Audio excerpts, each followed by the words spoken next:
Halo anak-anak semuanya, bagaimana kabarnya hari ini? Semoga semua selalu dalam keadaan sehat ya. Oke, pada pertemuan kita hari ini dalam pembelajaran matematika, kita akan membahas materi tentang daerah asal atau domain dari aljabar fungsi. Nah, di sini kalian bisa perhatikan yang terdapat pada video.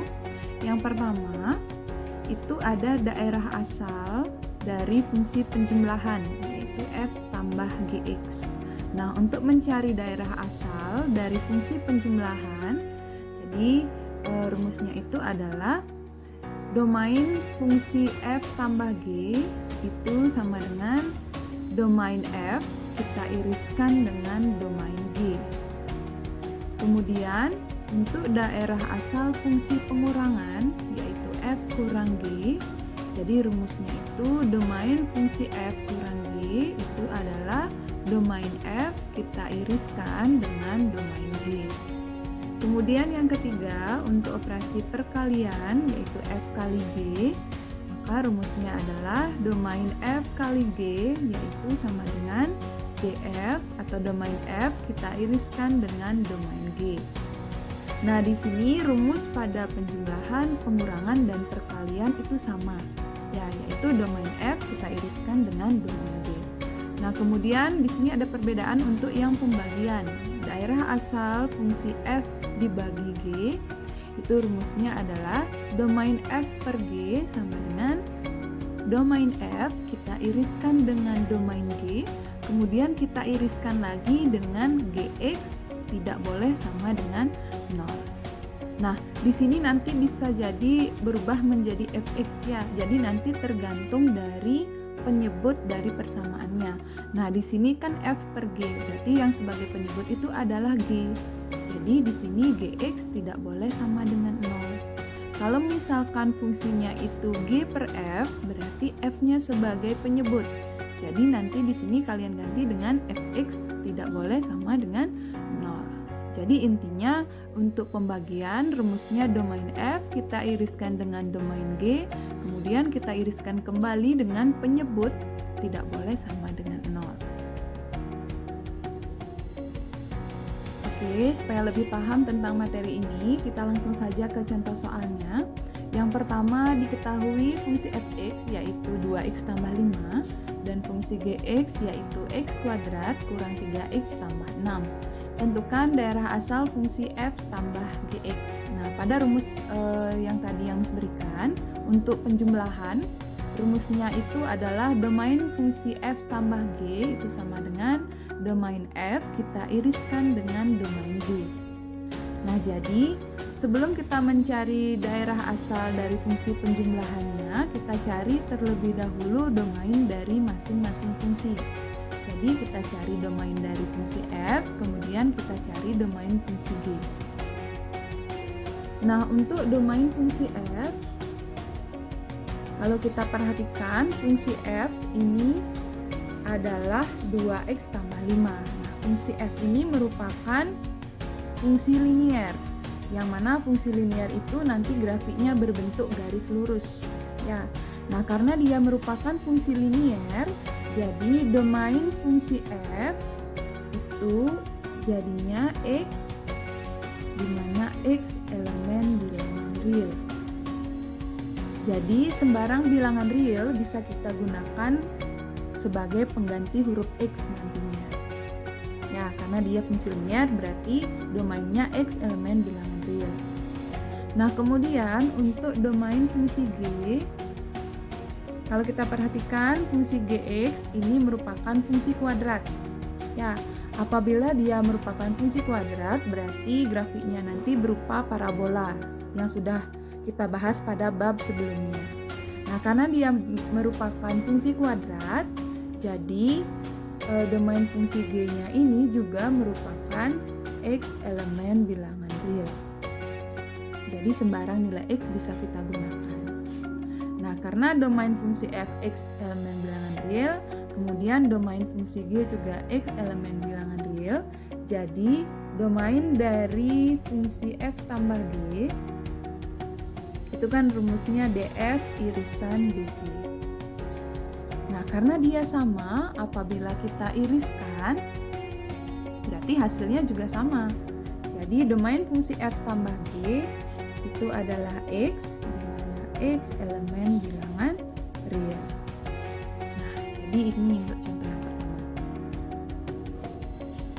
Lanjut ke contoh yang kedua, diketahui fungsi fx sama dengan 2x tambah 1 per x kurang 3 dan fungsi gx sama dengan x tambah 1 per 3. Tentukan daerah asal fungsi f kurang gx. Nah, di sini kalau kita perhatikan fungsi fx dan fungsi gx itu merupakan fungsi rasional. Di mana fungsi rasional itu dia berbentuk pecahan, jadi ada pembilang dan ada penyebutnya. Fungsi fx ada pembilang dan penyebut, kemudian fungsi gx juga sama. Nah, di sini perbedaannya pada penyebutnya. Untuk fungsi fx, penyebutnya di sini adalah x kurang 3. Kemudian fungsi gx itu penyebutnya adalah 3. Jadi yang ini ada huruf x-nya, yang ini tidak ada huruf x-nya. Jadi apabila fungsinya itu merupakan fungsi rasional dan penyebutnya itu terdapat huruf x, jadi untuk mencari daerah asalnya itu nanti ada syarat khusus. Jadi syaratnya itu penyebut tidak boleh sama dengan 0. Jadi yang pertama kita cari dulu domain dari fungsi f. Karena di sini penyebutnya x kurang 3, jadi ada huruf x-nya. Jadi penyebutnya itu tidak boleh sama dengan 0. Jadi x kurang 3 ini tidak boleh sama dengan 0. Jadi kita peroleh x tidak boleh sama dengan 0, ini pindah ke kanan, tambah 3. Jadi diperoleh x tidak boleh sama dengan 3. Jadi domain fungsi f-nya itu adalah x, di mana x tidak boleh sama dengan 3, x elemen bilangan real. Nah, jadinya domain fungsi f-nya seperti itu.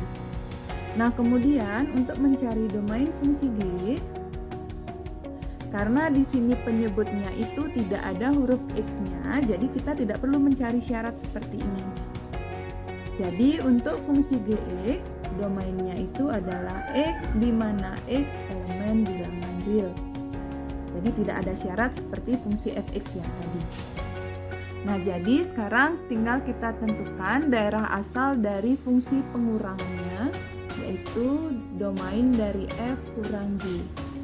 Rumusnya adalah domain fungsi f kita iriskan dengan domain fungsi g. Nah, jadi karena domain fungsi f-nya di sini ada syarat khusus, kemudian domain fungsi g-nya di sini x elemen bilangan real. Jadi untuk kesimpulan dari domain fungsi pengurangan, kalian gunakan yang ada syarat. Ya, karena harus memenuhi keduanya nanti. Jadi yang ada syarat itu sebagai jawabannya. Jadi domain dari fungsi f kurang g itu adalah x, di mana x tidak boleh sama dengan 3, x elemen bilangan real. Nah, jadinya seperti itu. Jadi yang ada syarat sebagai jawabannya. Lanjut contoh yang ketiga, diketahui fungsi fx sama dengan 5x kuadrat dan fungsi gx sama dengan akar x kurang 4.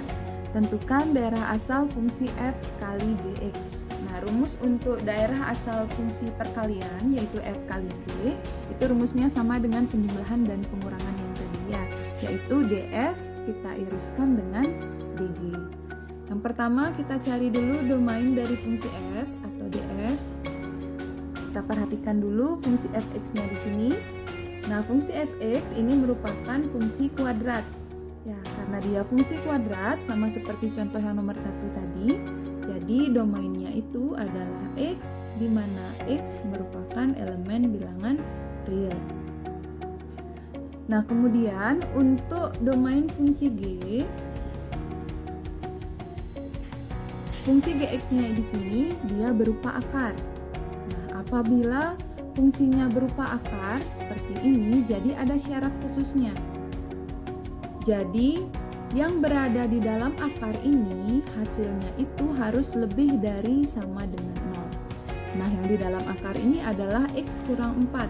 Jadi X kurang 4 ini harus lebih dari sama dengan 0. Jadi ini syarat untuk yang berbentuk akar. Jadi selalu lebih dari sama dengan 0. Misalkan kalau di sini yang di dalam akar itu adalah 2X tambah 5, berarti kalian cari 2X tambah 5 lebih dari sama dengan 0. Selalu tandanya kita pakai lebih dari sama dengan 0. Agar nilai akarnya itu nanti tidak negatif. Jadi dari sini negatif 4-nya ini kita pindahkan ke kanan, jadinya X lebih dari sama dengan 0, karena pindah jadi tambah 4. Jadi diperoleh syaratnya X lebih dari sama dengan 4. Jadi domain fungsi G yaitu X, di mana X itu lebih dari sama dengan 4 dan X merupakan elemen bilangan real. Domain dari masing-masing fungsi sudah kita peroleh. Jadi langsung kita cari domain dari fungsi perkalian f kali g, yaitu df kita iriskan dengan dg. Nah, karena yang pertama untuk domain fungsi f-nya itu x elemen bilangan real, kemudian domain fungsi g-nya itu ada syaratnya, berarti kesimpulannya kita ambil yang ada syaratnya. Hasil irisan keduanya yang ada syarat.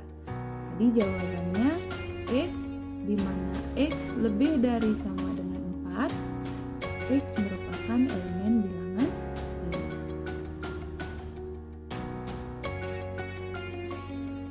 Lanjut contoh yang terakhir, nomor 4. Diketahui fungsi fx sama dengan x kuadrat tambah 8x tambah 7 dan gx sama dengan x tambah 1. Tentukan daerah asal fungsi G per F. Nah, di sini rumusnya itu daerah asal fungsi G per F, yaitu domain F kita iriskan dengan domain G, kemudian kita iriskan dengan penyebut. Ya, penyebutnya di sini adalah F. Jadi, iriskan dengan Fx tidak boleh sama dengan 0. Jadi yang pertama kita cari dulu domain fungsi f dan domain fungsi g, kemudian baru kita cari penyebutnya tidak boleh sama dengan 0. Yang pertama untuk df. Nah, di sini fungsi fx-nya itu merupakan fungsi kuadrat. Karena dia merupakan fungsi kuadrat, berarti domain fungsinya itu adalah x, di mana x elemen bilangan real. Kemudian domain fungsi g yaitu x tambah 1. Nah, ini merupakan fungsi linier.